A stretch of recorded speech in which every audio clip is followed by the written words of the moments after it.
Welcome to the Slop Farm. Enjoy the video. In this video, I will show you how to make scrambled eggs with egg white liquid. First, gather your ingredients. You'll need about 1 cup of liquid egg whites per serving. For a creamier texture, add a small splash of milk or cream.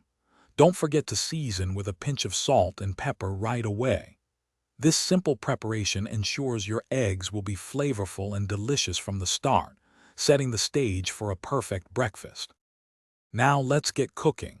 Heat a non-stick pan over medium-low heat. This lower temperature prevents overcooking and keeps your eggs tender. Add about 1 teaspoon of butter or a healthy oil to the pan, ensuring even coverage. Once the pan is ready, pour in your seasoned egg white mixture.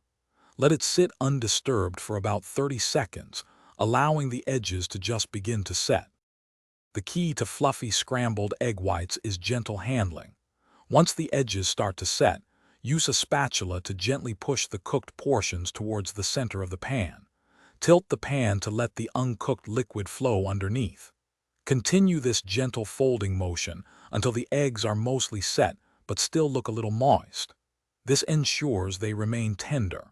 Remove them from the heat immediately to avoid overcooking and drying out. Your delicious scrambled egg whites are now ready to enjoy. For the best flavor and texture, serve them immediately. A sprinkle of fresh herbs like chopped chives or parsley adds a wonderful touch of color and freshness. These light and fluffy egg whites pair perfectly with a slice of whole wheat toast, some fresh fruit, or a side of vegetables for a complete and healthy meal. Enjoy your nutritious creation. Thanks for watching. Consider subscribing if we helped you today.